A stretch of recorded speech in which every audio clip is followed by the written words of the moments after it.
money is to be in those chips, right? There'll be no more cash. And this is giving me straight from Rockefeller himself. This is what they want to accomplish. And all money will be in your chips. And so instead of having cash, anytime you have money in your chip, they can take out whatever they want to take out whenever they want to. If they say you owe us this much money in taxes, they just deduct it out of your chip digitally. Total control. Total control. And if you're like me or you, and you're protesting what they're doing, they can just turn off your chip. And you have nothing. You can't buy food. You can't do anything. It's total control of the people. And that chip's connected to a database that has your purchasing records, what you do, what everything, you sell. Everything is in there, you know? And so they want a one world government controlled by them, everybody being chipped, all your money in those chips, and they control the chips, and they control people. And you become a slave. You become a serf to these people. That's their goal. That's their intentions. Eric, can you be specific about when you met Rockefeller, how it happened in these discussions? I met Rockefeller through a female attorney I knew who called me up one day and said, one of the Rockefellers would like to meet you. I had made a video called Mad as Hell, and he'd seen the video and wanted to meet me and knew I was running for governor of Nevada. So sure, I'd love to meet him. And I met him, and I liked him, and he was a very, very smart man. And we used to talk and share ideas and thoughts. And he's the one who told me 11 months before 9/11 ever happened that there was going to be an event. Never told me what the event was going to be, but there was going to be an event. And out of that event, we were going to invade Afghanistan to run pipelines from the Caspian Sea. We were going to invade Iraq, you know, to take over the oil fields, establish a base in the Middle East, and make it all part of the New World Order.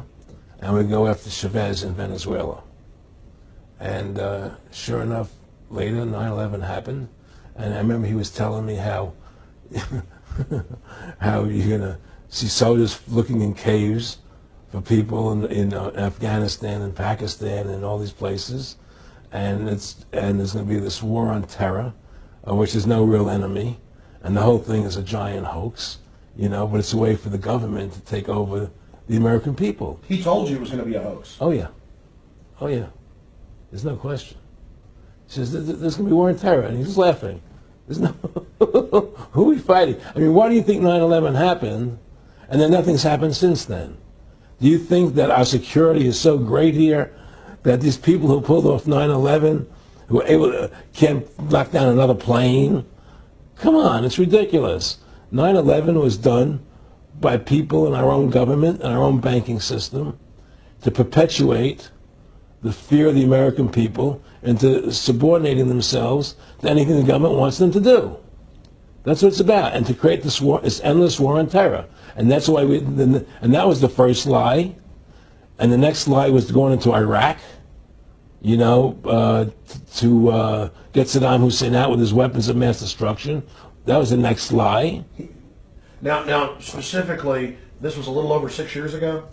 This was... 11 months before 9/11. Yeah. And Nick Rockefeller, who's a lawyer, he's become your friend over the previous years, and he's saying to you that there's going to be this big event, and then out of that we're going to have a war on terror, and it's just going to go on and on. Right. An endless war on terror without any real enemy. That you can never, so you can never define a winner. And did he say that it's going to be perfect because you can't define an enemy, it just goes on and on? Yeah, because you can't define a winner. There's no one to beat, so it goes on and on forever. And they can do whatever they want. They scare the hell out of the American public. Look, this whole war on terror is a fraud. It's a farce. It's very difficult to say it out loud because people are intimidated against saying it. Because if you say it, they want to make you into a nutcase. But the truth has to come out. That's why I'm doing this interview.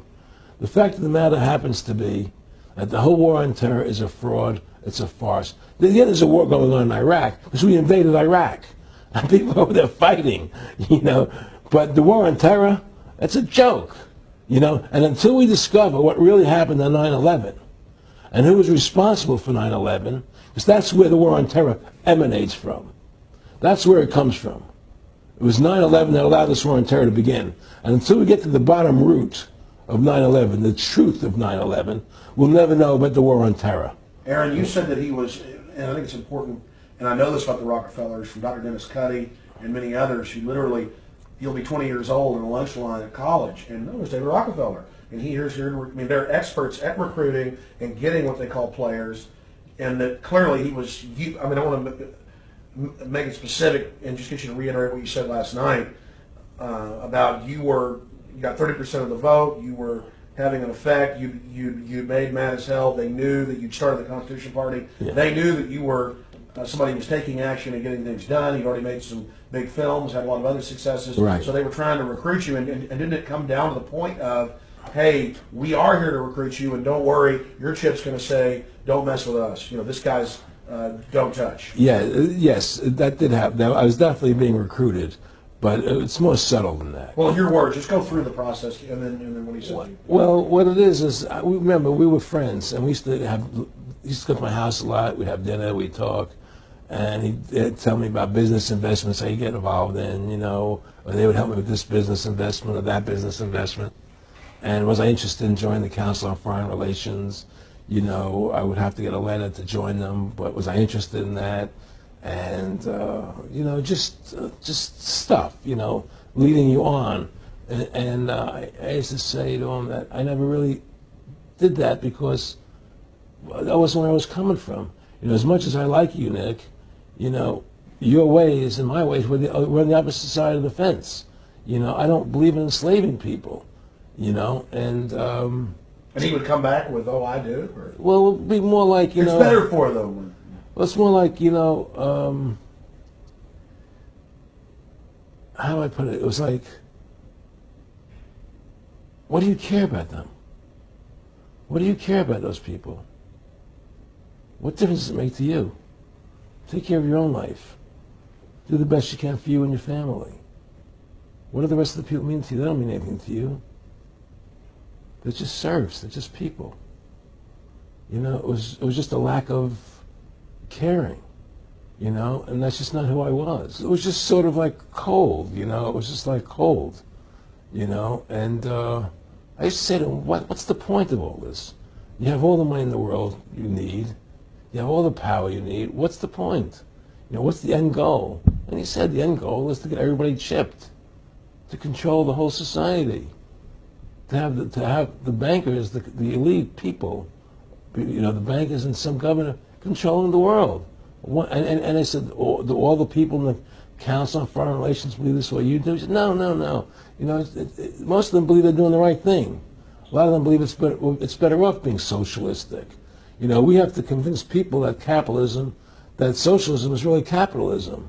Because America is becoming a socialist country. It's a communist country today. Well, one of the things they told me was that he was at the house one night, and he would talk, and he started laughing. He said, Aaron, what do you think women's liberation was about? And I said, I had pretty conventional thinking about it at that point. I said, I think it's about women having the right to work, getting equal pay with men, just like they won the right to vote, And he started to laugh. He said, you're an idiot. And I said, why am I an idiot? He said, let me tell you what that was about. We, the Rockefellers, funded that. We funded Women's Lib, And we're the ones who got all over the newspapers and television, the Rockefeller Foundation. He says, and you want to know why? He said, there were two primary reasons. And one reason was we couldn't tax half the population before Women's Lib. And the second reason was now we get the kids in school at an early age. We can indoctrinate the kids how to think. It breaks up their family. The kids start looking at the state as the family, as the school, as the officials, as their family, not as the parents teaching them. And so those are the two primary reasons for Women's Lib, which I thought up to that point was a noble thing. When I saw their intentions behind it, where they were coming from when they created it, the thought of it, I saw the evil behind what I thought was a noble adventure.